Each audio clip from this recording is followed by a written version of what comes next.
Good evening, everyone. For today's vlog, I'll be talking about audiovisual media.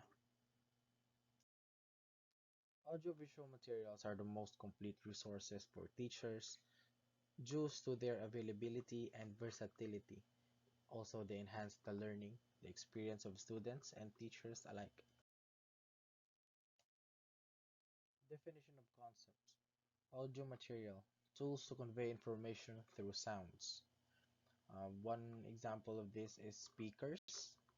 So, these speakers is one way to convey information to our audience or our students for them to be able to hear on what is the topic or what are we saying.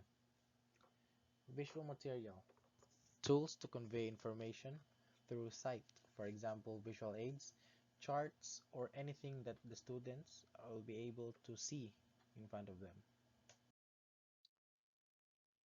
Video, electronic medium for recording, copying, and broadcasting of moving visual images.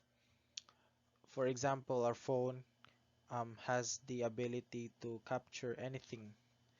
Our camera is be able to video or broadcast anything that is in front of us, and also it can be used as a one tool of recording. Functions of audio visual materials: teaching music, literature, science, and documentation activities, teaching language and other content areas, to foster oral communication. So those three bullets that you are seeing today, those are the objectives of audio-visual materials. This will enable us to convey documentation activities, um, teaching language areas, and also it enhance our oral communication abilities. To motivate interpretation. So this phrase means that this enhance our interpretation in a certain topic with the use of visual materials. Why? Because in my experience, using visual aids is okay, but I prefer electronic visual aids, for example, PowerPoint presentations that will be connected to our TV in school. This enables us to improve our interpretation during the topic because it is very um, colorful, and also it is very fun to look at. So it can motivate our interpretation during the topic. To make use of sketches and broadcast. So it enables us to um, write notes, and also we can clearly see the topic, what is the topic all about, because it is encoded by a computer. It is more visible than a student's handwriting. So next, audio recordings. This may come in cassettes or CDs. Radio broadcast. Transmission of radio programs can be live or tape. So visual media, as what I have said a while ago. Bulletin boards, a form to display information on a board.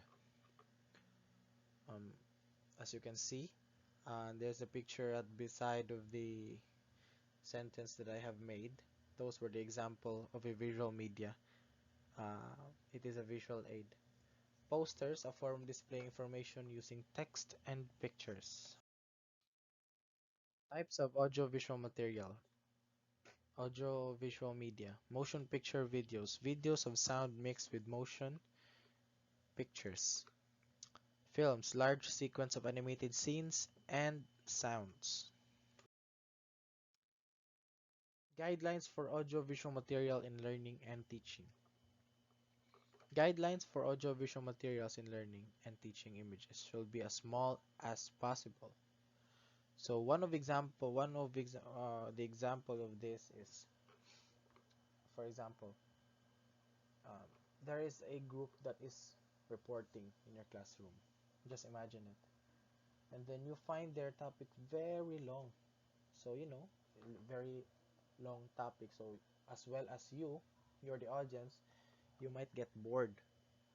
So, in order for the students to improve their interpretation during the topic, you must make your topic concise and small as possible because it is easier for the students to absorb all that you're saying, everything that you want them to learn. So it's easier for them to interpret what are the topics that you are disseminating. Always provide alternative content. Check copyright, plagiarisms. Use MP4 format as a size of 640 by 400 and a speed of 500 kilobytes per second. Save audio files in a mono format. Stimulate interest and emphasize. Promote efficiency. Clarify subject matter topics. Provides diverse teaching techniques for learning. Simplify and clarify complex topics. Allow students to learn at their own pace. So this last part, as you've seen, it is said that allow students to learn at their own pace.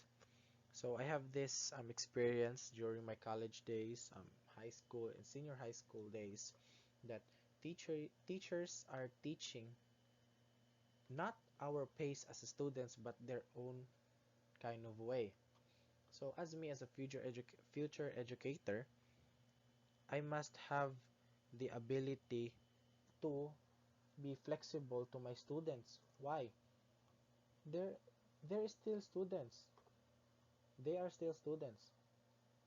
So unlike ours, we have a very large gap of experience and the knowledge of a certain topic compared to theirs.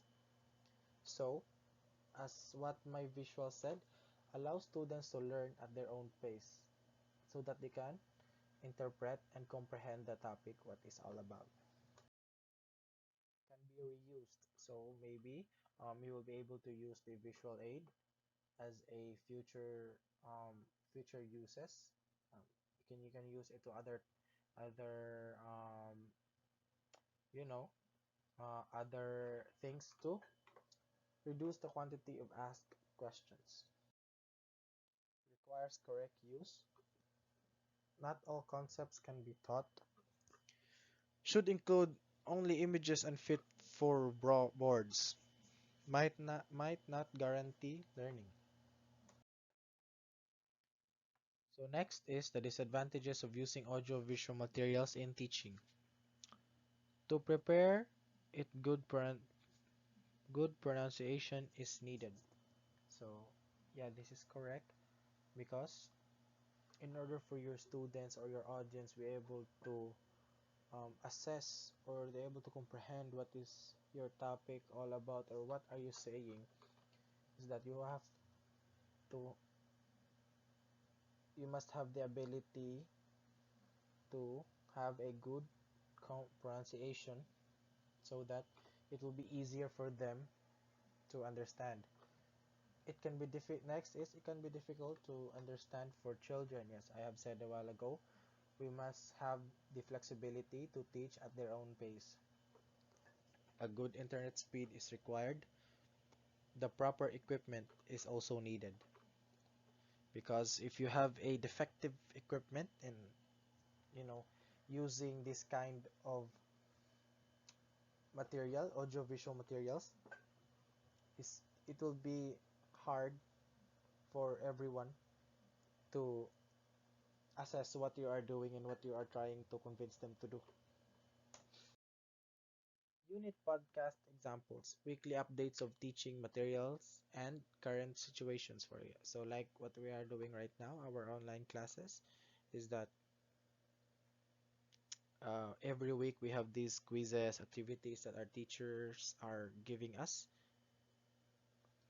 Also, this helps us to make our grades improve.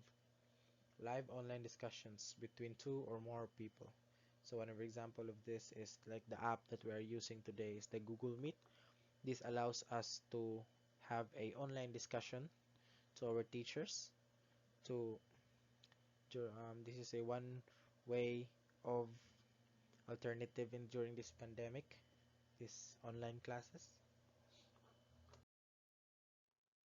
Next is ways to use audio to support learning. Interviews with subject matter experts. This can be used as a core or support for lessons. So, for example, you're a teacher. You're still a new teacher. And then you have this topic that you understand but you want to know more. So, you have to find a specific expert or a mentor related to your major or your topic, so that you have this kind of core fundamental topics support lessons, so that you'll be able to acknowledge the learning that you wanted to. Student generated recordings used as a part of a learner activity or to record evidences. Recordings of public lectures. Those can be repurposed and used for different contexts and subject. One of example is this. For example, we are having a online discussion. So for us, it's very hard to recall during online discussions because yeah, it's barely online.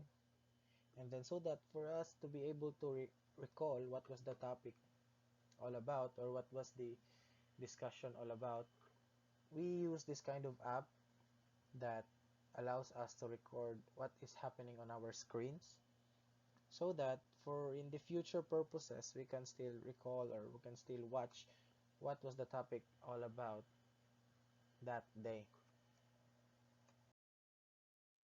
To summarize, to illustrate performance and music, to show practical activities. Planning, the most critical aspect of producing.